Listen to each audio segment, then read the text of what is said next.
ኢትዮጵያ ቴሌቪዥን ነው።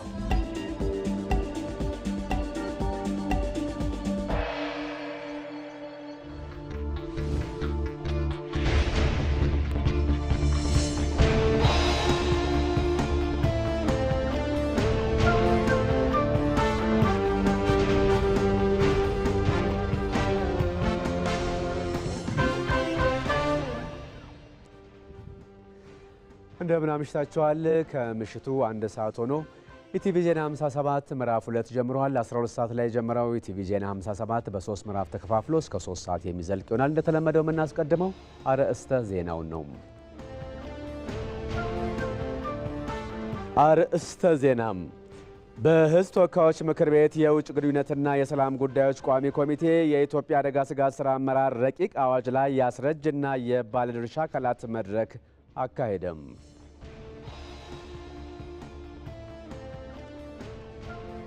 የመከላከያ ሰራዊቱን ሁለንተናዊ ብቃት በማሳደግ ረገድ ስልጠና የሚጫወተው ሚና ከፍተኛ መሆኑን የመከላከያ የሰው ሀብት አመራር ዋና መምሪያ ኃላፊ ሌተናል ጀነራል አጫሉ ሸለመ ገለጹ።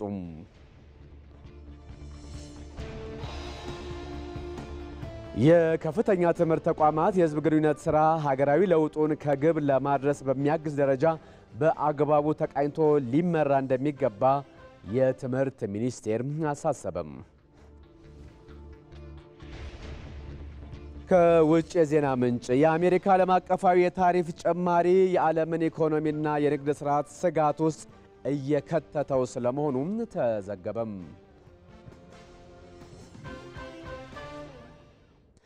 ምርጫችሁን የኢትዮጵያ ቴሌቪዥን ስላደረጋችሁ እናመሰግናለን። ከኛ ጋር ሁኑ።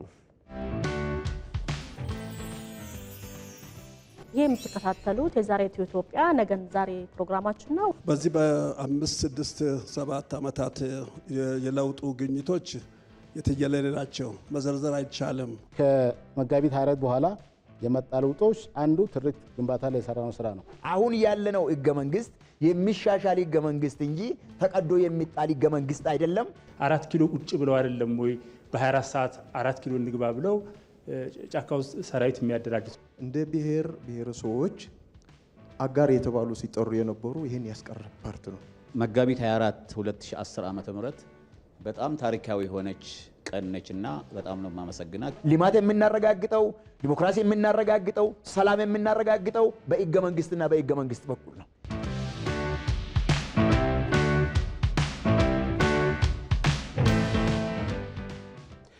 ተመስገን በየነ ነኝ። ወደ መጀመሪያው ዜና አልፋለሁ። የመከላከያ ሰራዊቱን ሁለንተናዊ ብቃት በማሳደግ ረገድ ስልጠና የሚጫወተው ሚና ከፍተኛ መሆኑን የመከላከያ የሰው ሀብት አመራር ዋና መምሪያ ኃላፊ ሌተናል ጀነራል አጫሉ ሸለመ ገለጹ። ከመከላከያ ሰራዊት ክፍሎች የተውጣጡ የሰው ሀብት አመራር ባለሙያዎችን በሰው ሀብት አስተዳደር የሙያ ዘርፍ መምሪያው አሰልጥኖ አስመርቋል። እድሉ ፈቀደ ተከታትሎታል።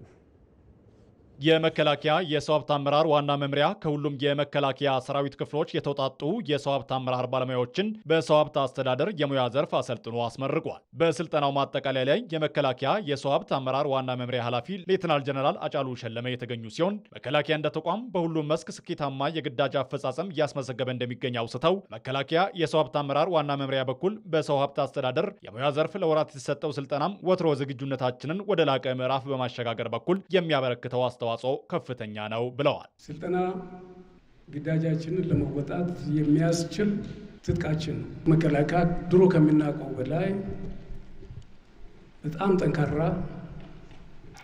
አስተማማኝ፣ ተዋግቶ ድል ማምጣት የሚችል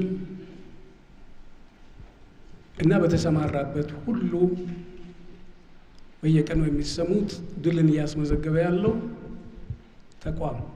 ሌተናል ጀነራል አጫሉ ሸለማ አክለውም ተመራቂዎች በስልጠና ቆይታቸው የጨበጡትን እውቀት ወደ ተግባር በመቀየር የተቋሙን አሰራርና ደንብ ማዕከል ባደረገ መልኩ ተልዕኳቸውን ሊወጡ ይገባልም ብለዋል። የእናንተም የዛሬ ስልጠናና ምረቃ የዚሁ የመከላከያ የተቋሙ አቅምን የመገንባት ወትሮ ዝግጁነትን የማረጋገጥ አንዱ አካል ነው። በኢትዮጵያ መከላከያ ዩኒቨርሲቲ ቢዝነስና ማህበራዊ ጥናቶች ኮሌጅ አዛዥ ኮሎኔል መላኩ ደመላሽ በበኩላቸው ሰልጣኞች በቆይታቸው የንድፍ ሀሳብና የተግባር ስልጠና በመከታተል የተመደበላቸውን የትምህርት ክፍለ ጊዜ በመሸፈን በሰው ሀብት አስተዳደር የሙያ ዘርፍ ትልቅ አቅም መጨበጣቸውን ገልጸዋል።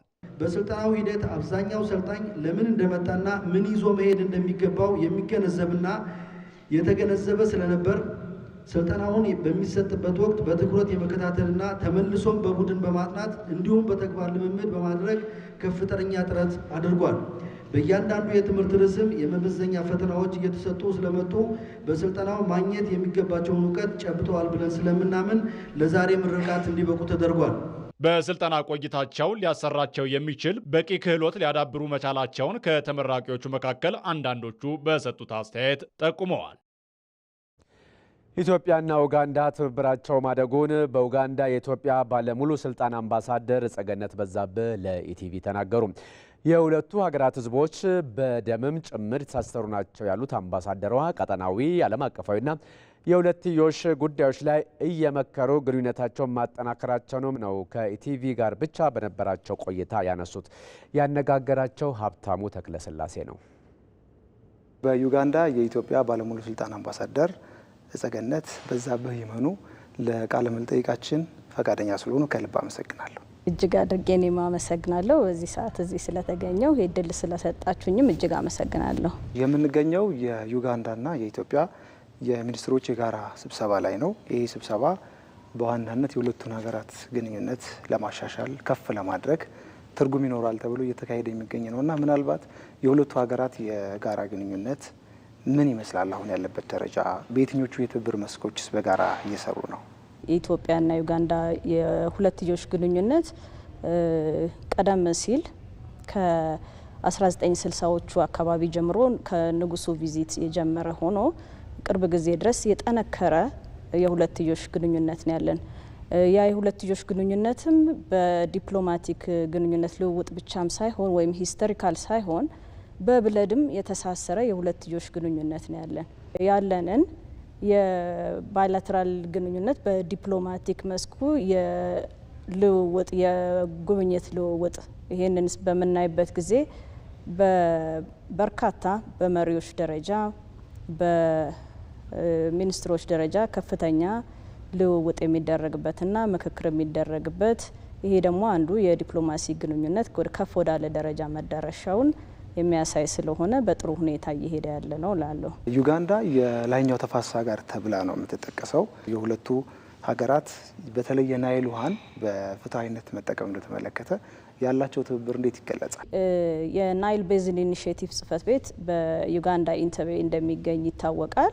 ከ6 ሀገራት ሲኤፍኤን ራቲፋይ ከማድረግና ኢንስትሩመንታቸውን ዲፖዚት ከማድረግ አኳያ አሁን ወደ ቀጣዩ ናይል ቤዝን ኢኒሼቲቭን ከኢኒሼቲቭነት ከ2 አስርተ ዓመታት በላይ የቆየ ተቋም ነው።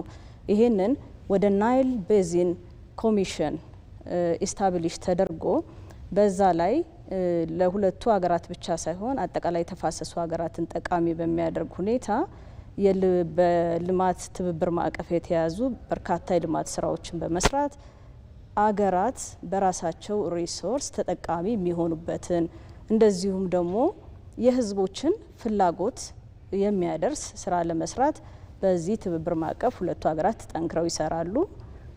ወደፊትም አብረው ጠንክረው ለመስራት ኮሚትመንቱ አለ። ሁለቱ ሀገራት እንግዲህ በኢጋድም ይሁን በሌሎች የቀጠና የትብብር ማዕቀፎች ሰላምና ደህንነት ላይ በስፋት እንደሚሰሩ ይታወቃልና እነዚህ ሀገራት በሰላምና ደህንነት ላይ የሚሰሩባቸው ሁኔታዎች እንደምን ያሉ ናቸው? ኢትዮጵያም ዩጋንዳም በቴሮሪዝምና ካውንተር ቴሮሪዝም ዙሪያ ይህንን ፋይት በማድረግ ሁለቱም ጠንክረው የሚሰሩ ሀገራት ናቸው። በተለይ አልሸባብን ከመዋጋት አንጻር በሶማሊያ ላይ አሁን ደግሞ ኦይሶም ላይ ሁለቱም ሀገራት ጠንክረው የሚሰሩበት ሁኔታ ነው ያለው። ከዛ በተረፈ በመከላከያ ዘርፉም ማለት ነው በትብብር በሁለቱ ሀገራት የጠነከረ ምክክር አለ። ኢትዮጵያ ለዩጋንዳ ስኮላርሺፕ በዲፌንስ ዘርፉ ሰጥታለች። በአፍሪካ ህብረት ማዕቀፍ ይህንን አጠቃላይ ፒስ ኤንድ ሴኩሪቲ ላይ የሚሰሩ ስራዎችንም ተባብሮ ተደጋግፎ የመሄድ ሂደት አለ። ስለዚህ በፒስ ኤንድ ሴኩሪቲ ሪጅኑ ላይ ለሚደረገው ነገር በትብብር ማዕቀፍ ሁለቱ ሀገራት የሚሰሩበት አሰራር ነው ያለው። በዩጋንዳ የኢትዮጵያ ባለሙሉ ስልጣን አምባሳደር ጸገነት በዛብህ ይመኑ ለቃለ መጠይቃችን ፈቃደኛ ሆነው ይህን የመሰለ ቆይታ ስላደረግን ከልብ እናመሰግናለን። እኔም በእጅግ አድርጌ አመሰግናለሁ ይህንን እድል ስለሰጣችሁ። ኢቲቪ ዜና 57 ነው እየተከታተላችሁ ያላችሁት። ከእንስሳት ግብይትና የወጪ ንግድ የሚፈለገውን ውጤት ለማግኘት ቅንጅታዊ አሰራር እንደሚያስፈልግ የኃይለ ማርያምና ሮማን ፋውንዴሽን አስታወቀ። ፋውንዴሽኑ በደቡብ ኢትዮጵያ ክልል የግብርና ትራንስፎርሜሽን የምግብና ስነ ምግብ ተኮር ውይይትና ትብብር መመስረቻ መድረክ በወላይታ ሶዶ ከተማ አካሂዷል። በውይይት መድረኩ የተገኙት የኃይለ ማርያምና ሮማን ፋውንዴሽን ዋና ስራ አስፈጻሚ ወይዘሮ ሮማን ተስፋዬ ኢትዮጵያ በቀንድ ከብቶች ሀብት ከአፍሪካ ቀዳሚ ብትሆንም እንኳ የሚፈለገው ጥቅም በሙሉ አቅም እየተገኘ ስለ አይደለም ነው ያሉት። በዓለም አቀፍ ደረጃ የእንስሳት ተዋጽኦ ምርቶች ተፈላጊነት እያደገ መምጣቱን ጠቅሰው በዚህ መነሻ የአርብቶ አደሩን ተጠቃሚነት ለማሳደግ በቅንጅት መስራት እንደሚያስፈልግ ነው ወይዘሮ ሮማን ተስፋዬ የገለጹት። ፎሬን ኤክስቼንጅ በለው በኤምፕሎይመንት በለው የአርብቶ አደር ህይወት የመለወጥ ጉዳይ በለው በአጭር ጊዜ ውስጥ ልናረጋግጠው የምንችል በተለይ ፕራይቬት ሴክተሩን ገዢውን ቀጥታ ከአርብቶ አደሩ ከአምራቹ ጋር ይሄ ያገናኘ ፕሮጀክት ነውና እጅግ ጠቃሚና ወሳኝ ፕሮጀክት ነው። የደቡብ ኢትዮጵያ ክልል ርዕሰ መስተዳድር ልዩ አማካሪ ዶክተር ቦሽ ቦምቤ ዘርፉ የአርብቶ አደሩን ተጠቃሚነት ለማረጋገጥ ያለው ፋይዳ የላቀ በመሆኑ ለፕሮጀክቱ ውጤታማነት የክልሉ መንግስት አስፈላጊውን ድጋፍ ሁሉ እንደሚያደርግ ነው ያስታወቁት። በጋራ ሁላችን ትልቅ ኮኦርዲኔሽን ስለሚጠይቀው በቅንጅት ሰርተን አርብቶ አደር አካባቢ ያለው ህዝባችን የኢኮኖሚ ተጠቃሚ እንዲሆን እንደዚሁም ደግሞ በሀገር ባለው ኢኮኖሚ መዋቅር ለውጥ ላይ የራሱን የሆነ ፋይዳ እንዲጫወት የበኩላችን አስተዋጽኦ እናደርጋለን የሚል ሀሳብ መስጠት ነው። በተያያዘ ዜና የሉና ኃላፊነቱ የተወሰነ የግል ድርጅት ዋና ስራ አስፈጻሚ አቶ ተስፋ ልደታ ጎስ የኤክስፖርት ደረጃን የሚያሟሉ እንስሳቶችን የማርባቱ ባህል እንዲጎለበት አርብቶ አደሮችን በቅርበት እየደገፉ መሆናቸውን አስታውቀው የሪፖርተራችን ተመስገን ተስፋዬ ዘገባ እንደሚያመለክተው ፕሮጀክቱ በደቡብ ኦሞ ዞን ባሉ 4 ወረዳዎች ተግባር የተደረገ ሲሆን ፋውንዴሽኑ ከደቡብ ኢትዮጵያ ክልል ርዕሰ መስተዳድርና ስራውን በባለቤትነት ከሚደግፈው ሉና ኃላፊነቱ የተወሰነ የግል ድርጅት ጋር የጋራ መግባቢያ ሰነድ ተፈራርመዋል። የከፍተኛ ትምህርት ተቋማት የህዝብ ግንኙነት ስራ ሀገራዊ ለውጡን ከግብ ለማድረስ በሚያግዝ ደረጃ በአግባቡ ተቃኝቶ ሊመራ እንደሚገባ የትምህርት ሚኒስቴር አሳሰበ። የከፍተኛ ትምህርት ተቋማት የህዝብ ግንኙነት ስራ አስፈጻሚዎች ፎረም በአርባ ምንጭ ዩኒቨርሲቲ አስተናጋጅነት ተካሂዷል። በፎረሙ ላይ የተገኙት በትምህርት ሚኒስቴር የሚኒስቴር ጽህፈት ቤት ኃላፊ አቶ ጌታቸው ተፈራ ፎረሙ ልምድና ልውውጥ በማድረግ ለዘርፉ መነቃቃት ስንቅ እንደሚሆን ነው የተናገሩት። የሀገራዊ ለውጡን ለማሳካትም አስተዋጽኦ እንዳለው ተናግረዋል። ሁሉን አቀፍ ሪፎርም እየተካሄደ ነው። ይህ ሪፎርም በህዝብ ግንኙነት ካልታጀበ፣ ኮሚኒኬት ካልተደረገ የትም ሊደርስ አይችልም። ስለዚህ ቁልፍ ስራ እንደሆነ መረዳት ይጠይቀናል። የሪፖርተራችን ተመስገን ተስፋዬ ዘገባ እንደሚያመለክተው በፎረሙ በአገሪቱ ካሉ ሁሉም ከፍተኛ ትምህርት ተቋማት የተውጣጡ የህዝብ ግንኙነት ስራ አስፈጻሚዎችና ተሞክሯቸውን የሚያካፍሉ የዘርፉ ምሁራን ተሳታፊ ሆነዋል። ይህ የምትከታተሉት የዛሬቱ ኢትዮጵያ ነገን ዛሬ ፕሮግራማችን ነው። በዚህ በ5፣ 6፣ 7 ዓመታት የለውጡ ግኝቶች የትየለሌ ናቸው። መዘርዘር አይቻልም። ከመጋቢት 24 በኋላ የመጣ ለውጦች አንዱ ትርክት ግንባታ ላይ የሰራነው ስራ ነው። አሁን ያለነው ህገ መንግስት የሚሻሻል ህገ መንግስት እንጂ ተቀዶ የሚጣል ህገ መንግስት አይደለም። 4 ኪሎ ቁጭ ብለው አይደለም ወይ በ24 ሰዓት 4 ኪሎ እንግባ ብለው ጫካ ውስጥ ሰራዊት የሚያደራጁት። እንደ ብሔር ብሔረሰቦች አጋር የተባሉ ሲጠሩ የነበሩ ይህን ያስቀረ ፓርት ነው። መጋቢት 24 2010 ዓ.ም በጣም ታሪካዊ የሆነች ቀን ነችና በጣም ነው የማመሰግናት። ልማት የምናረጋግጠው ዲሞክራሲ የምናረጋግጠው ሰላም የምናረጋግጠው በሕገ መንግስትና በሕገ መንግስት በኩል ነው።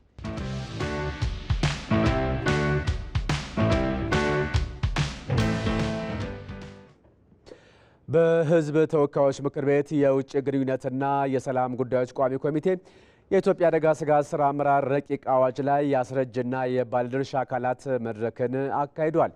አዋጁ የሚደረጉ ድጋፎችን በተቀናጀ መልኩ እንዲከናወኑ ለተጎጂዎች እኩል ተደራሽ ለማድረግ እንደዚሁም ደግሞ ከእርዳታ ጠባቂነት በመላቀቅ ራስን ለመቻል አስፈላጊ ስለመሆኑም ነው የተገለጸው። ለዜናው ዝርዝር ሙሐመድ አልቃድር። በኢትዮጵያ በተለያዩ አካባቢዎች በተፈጥሮ እንዲሁም ሰው ሰራሽ በሆኑ ምክንያቶች አደጋዎች ደርሰው በርካቶች ህይወታቸውን አጥተዋል። በርካቶችም በዚህ ሳቢያ እንግዲህ ኢኮኖሚያዊ ጉዳት ደርሶባቸዋል። ከዛም ባሻገር በተለያዩ የሀገሪቱ አካባቢዎች በተለይም በገበያ ስፍራዎች ላይ አደጋዎች፣ የእሳት አደጋዎች ተበራክተው ይደርሳሉ። ላብነት ብንጠቅስ በድሬዳዋ የተከሰተውን ማንሳት እንችላለን። እንዲሁም ደግሞ በዚህ አሁን በምንገኝበት በመርካቶም የነበረውን የእሳት አደጋ እናስታውሳለን። ይህ እዚህ የምገኝበት ስፍራ ከቅርብ ጊዜ በፊት የእሳት አደጋ ደርሶበት በርካቶች ንብረታቸውን አጥተውበት ነበር። በፍጥነት ወደ ቀደመው ስራቸው ለመመለስ በርካቶች የተቸገሩበት ሁኔታ እንዳለ፣ አሁንም በዚህ ስፍራ ላይ ስራዎችን መስራት የማይቻልበት ሁኔታ እንዳለ ለመመልከት ችለናል። እንግዲህ አደጋዎች ሲከሰቱ በኢትዮጵያ አፋጣኝ ምላሽ ከመስጠት አንጻር በርካታ ክፍተቶች ይነሳሉ። ከዛም ባሻገር ተፈጥሯዊ እንዲሁም ደግሞ ሰው ሰራሽ አደጋዎች በሚከሰቱበት ወቅት በርካታ የሚያደናቅፉ ሂደቶች ይፈጠራሉ። ያንን ሂደት እንግዲህ መከላከል የሚያስችል ረቂቅ አዋጅ ነው በሕዝብ ተወካዮች ምክር ቤት የውጭ ግንኙነትና የሰላም ጉዳዮች ቋሚ ኮሚቴ ይህንን ረቂቅ አዋጅ ላይ የባለድርሻ አካላት ውይይት አድርገውበታል። የአደጋ ስጋት ስራ አመራር ረቂቅ አዋጅ ላይ ለመምጣት ያስፈለገው አንደኛውና ትልቁ የተሟላ የሰብአዊ ድጋፍ የሰላምና የልማት መስተጋብር ይፈጥራል። ሌላ በዚህ ረቂቅ አዋጅ ላይ የተካተተው ተቋማዊ አቅምን እውን ማድረግ ነው። ተቋም መፍጠር ነው። በዚህ 3 መሰረታዊ ጉዳዮች ሌሎችም ይኖራሉ። የአደጋ ስጋት ምላሽ ፈንድን ማደራጀት፣ ስትራቴጂክ መጠባበቂያ ምግብና ምግብ ነክ ያልሆኑ ክምችቶችን እንዲያዝ የሚያስችል ተቋማዊ ቁመና መፍጠር እና ቅጽበታዊ አደጋዎች አገልግሎትን የማደራጀት ነው። በዚህ ላይ ወደ 17 አካባቢ የሚሆኑ የማሰባሰቢያ ዘርፎች ተለይተዋል። ድርሻቸው ምን ይሆናል፣ ምጣኔያቸው ምን ይሆናል የሚለው ጉዳይ ከዚህ ረቂቅ አዋጅ ተከትለን በሚኖሩ ደንቦች የሚዘረዘር እንደሚሆን በረቂቅ አዋጁ ላይ ተመላክተዋል። አዋጁ 2 ጉዳዮች ላይ ነው የሚያተኩረው። አንደኛው ተቋም ይመሰርታል፣ ሁለተኛ ደግሞ አሰራር ይዘረጋል። ለምን ተቋም መመስረት አስፈለገ? ጥያቄው ምንድነው? አሰራር ላይ ለምን አናተኩርም? አሰራር ላይ ብናተኩር የበለጠ ጠቀሜታ ይኖረዋል። እኛ ሀገር ላይ የሚታየው ምንድን ነው? እነዛ እሳት አደጋ የተፈጠሩትን ነገር ተረባርበን ህዝብ አስተባብረን ድጋፍ ሰብስበን ወደ ነበረበት መመለስ ነው። ይሄ አዋጪ ነው ብዬ አላስብም። ምናልባት ምንድን ነው መደረግ አለበት ብዬ የማስበው እንደ ማንኛውም ኢንሹራንስ አገልግሎት ቢኖራቸው ከዚህ እንደው ራሱን የቻለ አክሽን እንዲወስዱ መመሪያው እስካልተሰጠ ድረስ እታች ያለው በወረዳ ደረጃ በዞን ደረጃ ያለው ራሱ አክሽን እንውሰድ ቢል ችግር ስለሆነ ይህንን የሚቀርፍ ነገር ቢኖርበት ጥሩ ነው። አደጋ ስጋት ስራ አመራር ረቂቅ አዋጁ እንደው ካሉት እጅግ በጣም ጠቃሚና ጥሩ ነገሮች ፊት ለፊት የሚመጣው የትኛው ነው ተብሎ ቢጠየቅ የአደጋ ስጋት ምላሽ ፈንድ ነው። ፈንዱ ክብርን፣ ፈንዱ ነጻነትን፣ ፈንዱ ሉዓላዊነትን በማረጋገጥ ላይ ድርሻው ከፍተኛ ስለሆነ ነው። በነገራችን ላይ በዚህ ረቂቅ አዋጅ ውስጥ እግሌ ይህንን ነው የሚከፍለው፣ ከዚህኛው ክፍል ይህንን ያክል ይዋጣል የሚል የለም። አንዳንድ ቦታ ላይ ይህን ያክል ተብሎ ይሆናል፣ ይህን ያክል ታስበዋል ያልሆነ ሂሳብ እየሰሩ የሆነ የማደናገሪያ የሚመስል ነገር አለ። እዚያ ላይ የደረሰ ነገር የለም። ትልቁ ነገር ከእናንተም የተነሳው የተጠያቂነት ጉዳይ ነው። ተጠያቂነትን በተመለከተ ሁላችንም ሰው እንትን ይኖራል፣ አደጋዎች ይኖራሉ፣ የአደጋ ስጋት ይኖራል፣ አይኖርም አይደለም። ጉዳቶቹ መከላከል ሲቻል፣ መቅረፍ ሲቻል፣ መቀነስ ሲቻል አላስፈላጊና ከተመጣጣኝ በላይ የሆነ ነገር ከሆነ ያ ሊሰራ ይገባ የነበረው ተቋም መጠየቅ አለበት ነው። የኮሚሽኑ አመራሮችም እንዳነሱት እንግዲህ ይህ ረቂቅ አዋጅ በርካታ ነገሮችን ይፈታል። በተለይም በራስ አቅም ድጋፎችን፣ እርዳታዎችን የማመቻቸት ሂደቶችን የሚያቀላጥፍ ይሆናል ተብሎ ነው የሚጠበቀው። ከውጭ የዜና ምንጭ የአሜሪካ ዓለም አቀፋዊ ታሪፍ ጭማሪ የዓለምን ኢኮኖሚና የንግድ ስርዓት ስጋት ውስጥ እየከተተው ስለመሆኑ እየተዘገበ ነው። የምዕራባውያኑ አክሲዮን ገበያ በታሪፉ ምክንያትም በቢሊዮን ዶላር ለክስረት የሚዳርግ እንደሆነም እየተነገረ ይገኛል። ከማንም የተለየችና ብርቅና ጠንካራ አሜሪካ ትሆናለች የሚሉት ዶናልድ ትራምፕ በዚህ በሚያደርጉት የገበያ አሰራር እንደሚገፉበትም ነው እየተነበየ የሚገኘው።